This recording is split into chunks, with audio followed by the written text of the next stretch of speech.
शुभारंभ के लिए आज यह तिथि तय की गई है, यानी कल से विशेषज्ञ चिकित्सक आयुष पद्धति के माध्यम से यहां पर मरीजों को नियमित देखना प्रारंभ कर देंगे।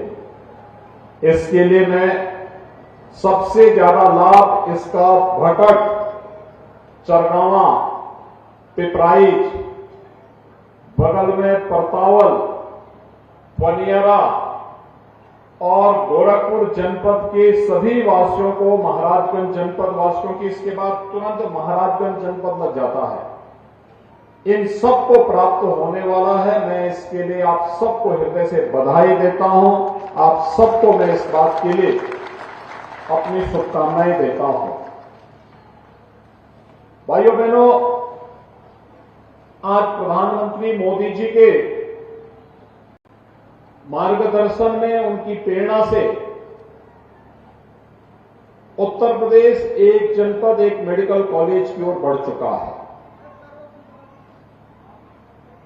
पहले केवल गोरखपुर में बीआरडी मेडिकल कॉलेज हुआ करता था।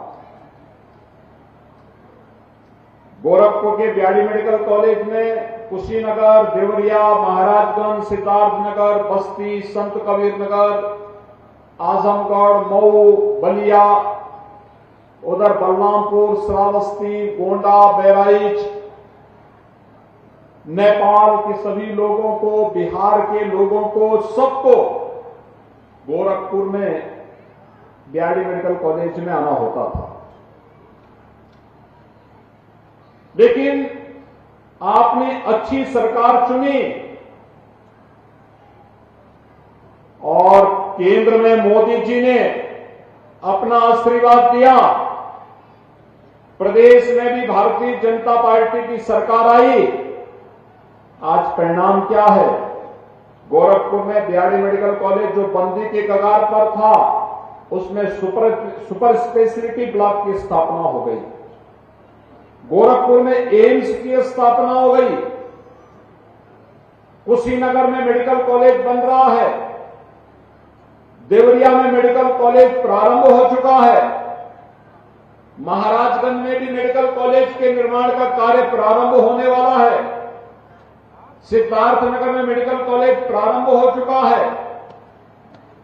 बस्ती में मेडिकल कॉलेज प्रारंभ हो चुका है। संत कबीर नगर में भी हम इस प्रक्रिया को आगे बढ़ा रहे हैं। हर जनपद में एक मेडिकल कॉलेज निर्माण की कार्रवाई को तेजी के साथ आगे बढ़ाया गया है। आधुनिक चिकित्सा पद्धति एलोपैथ के माध्यम से जहां आगे बढ़ रही है, वहीं साथ ही साथ परंपरागत चिकित्सा पद्धति आयुष के माध्यम से भी हम लोगों को आरोग्यता, संपूर्ण आरोग्यता को प्राप्त करने की दिशा में आगे बढ़ा सकें। इसके लिए महसूस किया गया कि उत्तर प्रदेश जैसे बड़े राज्य में, जो वास्तव में आयुष की धरती है, क्योंकि आयुष की धरती थी इसलिए भगवान को और सभी ईश्वरीय अवतारों को बार बार इस धरती पर आना पड़ा। इसलिए एक विश्वविद्यालय इसका बनाया जाए और भाइयों बहनों, महायोगी गुरु गोरखनाथ आयुष विश्वविद्यालय उत्तर प्रदेश की परंपरागत चिकित्सा पद्धति को, भारत की चिकित्सा पद्धति को, दुनिया की परंपरागत जो ट्रेडिशनल मेडिसिन की पद्धतियां हैं, इसे आगे बढ़ाने के लिए यह विश्वविद्यालय आज गोरखपुर में स्थापित हो रहा है। इसके लिए मैं आप सबको हृदय से बधाई देता हूं, अपनी शुभकामनाएं देता हूं। माननीय राष्ट्रपति जी ने 28 अगस्त 2021 को इस विश्वविद्यालय की आधारशिला रखी थी। आधारशिला रखने के बाद जब एक कार्यक्रम आगे बढ़ा, आज यहां पे ओपीडी का निर्माण कार्य प्रारंभ हो चुका है। ओपीडी प्रारंभ हो गई है, यानी अब यहां पे मरीज देखे जाएंगे और बहुत शीघ्र जब भवन बनकर के तैयार होंगे अगले 6-8 महीने में, तो यहां पर आयुर्वेद की पद्धति से, होम्योपैथ की पद्धति से, यूनानी पद्धति से, सिद्धा की पद्धति से योग और नेचुरोपैथी की पद्धति से उपचार की बेहतरीन सुविधा भी देने का एक कार्य यहां से प्राप्त होने वाला है। एक तरफ आरोग्यता का कार्य और दूसरी तरफ इसका लाभ क्या होने वाला है।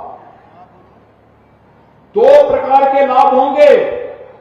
एक, आयुष पद्धति से किसानों को, आम नागरिक को जोड़ने के लिए क्या कार्य होगा। कौन कौन सी ऐसी जड़ी बूटियां हैं जो इस आसपास के क्षेत्र में उगती हैं, उसका कलेक्शन यहां के नागरिकों के द्वारा होगा, तो उनकी अतिरिक्त आय होगी। खेत में अगर हर्बल पद्धति से आप खेती करना प्रारंभ करेंगे और हर्बल खेती करना प्रारंभ करेंगे तो उसका परंपरागत धान गेहूं से ज्यादा दाम आपको मिलेगा और उसका सेंटर या आयुष विश्वविद्यालय बनेगा, जहां पर किसान अपनी उपज को लेके आएगा या खरीदेगा और किसान को उसका कई गुना दाम देगा। किसान के जीवन में खुशहाली आएगी, अनेक नौजवानों को उसके साथ रोजगार के साथ जुड़ने का अवसर प्राप्त होगा। और यही नहीं, जब विश्वविद्यालय यहां पे पूरी तरह काम करने लग जाएगा तो अगल बगल बहुत सारे लोगों को नौकरी, रोजगार और साथ साथ अपना व्यवसाय करने का भी एक अवसर प्राप्त हो जाएगा। यानी एक विश्वविद्यालय सैकड़ों लोगों के लिए नौकरी और रोजगार तो लेके आता ही है, हजारों लोगों के जीवन में परिवर्तन का एक कारक बन जाएगा। कहीं पे लोग आयुर्वेदिक पद्धति से जड़ी बूटियों को उगाने का काम करेंगे, औषधीय पौधों, औषधीय खेती करना प्रारंभ करेंगे। कहीं पर उन्हें व्यवसाय करने का अवसर प्राप्त होगा, किसी को दुकान लगाने का अवसर प्राप्त होगा, किसी को आयुष विश्वविद्यालय में नौकरी की सुविधा उपलब्ध होगी। अलग अलग प्रकार से, अलग अलग तरीके से लोगों को जुड़ने का अवसर प्राप्त होगा। और यह एक अवसर है आप सबके लिए, जब यह आयुष पद्धति से ओपीडी का कार्य प्रारंभ हो रहा है। आज आयुष विभाग के मंत्री भी हैं, यहां के लोकप्रिय सांसद भी हैं, लोकप्रिय विधायक भी हैं, गोरखपुर जनपद के हमारे सभी लोकप्रिय जनप्रतिनिधिगण भी हैं। इन सब की उपस्थिति में, प्रशासन की उपस्थिति में आपको ये समर्पित किया जा रहा है। इसके लिए मैं आप सबको बधाई देता हूं, अपनी शुभकामनाएं देता हूं। कुछ ही दिन में शिवरात्रि का पावन पर्व आने वाला है। भगवान शिव देवादिदेव महादेव हैं। शिव की ताकत का एहसास हम सबको लगा सकते हैं कि भगवान शिव जहर को भी आत्मसात करते हैं, लेकिन कभी किसी का और कल्याण नहीं करते, यानी कल्याण ही कल्याण करते हैं। शिव का मतलब ही कल्याण है। आयुर्वेद की पद्धति से, होम्योपैथ, यूनानी, सिद्धा, योग और नेचुरोपैथी की पद्धति से चिकित्सा का मार्ग खुलना भगवान शिव के प्रति, और बाबा गोरखनाथ तो शिव के ही प्रतीक हैं, उनके प्रति ये सच्ची श्रद्धा का एक भाव है, कृतज्ञता का भाव है कि हम सब उनके प्रति एक कृतज्ञता का भाव व्यक्त करते हुए आज यहां पर इस विश्वविद्यालय की प्रगति को आगे बढ़ाने के लिए, इसके माध्यम से यहां के युवाओं को उच्च शिक्षा अर्जित करने के लिए एक नया मंच देने जा रहे हैं। आज भारत के पास टूरिज्म के जो अनेक अवसर हैं, उन अनेक अवसरों में से एक महत्वपूर्ण अवसर होता है जब हम लोग यहां के माध्यम से बहुत सारे उन कार्यक्रमों को आगे बढ़ा सकते हैं। यह तो टूरिज्म उसमें से एक है। आपने देखा होगा प्रधानमंत्री मोदी जी के मार्गदर्शन में जब काशी विश्वनाथ धाम देश और दुनिया को अपनी ओर आकर्षित कर रहा है, लाखों लोग पृथ्वी में जाकर के दर्शन कर रहे हैं। अयोध्या में भगवान राम का भव्य मंदिर का निर्माण हो रहा है, लाखों लोग अयोध्या जा रहे हैं।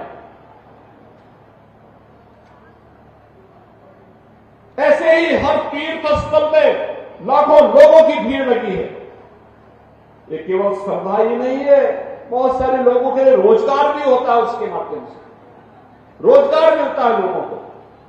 कोई टैक्सी चालक होगा, कोई होटल संचालक होगा, कोई फूल पत्ती बेचने वाला होगा, कोई प्रसाद बेचने वाला होगा। इन सबको तो वहां से रोजगार मिलता ही है, लेकिन साथ साथ उस सिटी के बारे में, उस नगर के बारे में, वहां की प्रगति के बारे में लोगों को नजदीक से जुड़ने का अवसर भी प्राप्त होता है।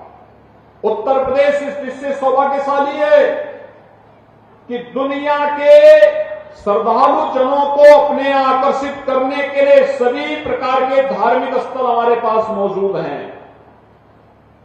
हमारे पास पर्यटन विकास के अनेक संभावनाएं हैं और जिसमें ढेर सारी संभावना छुपी हुई है, वह है हेल्थ टूरिज्म में।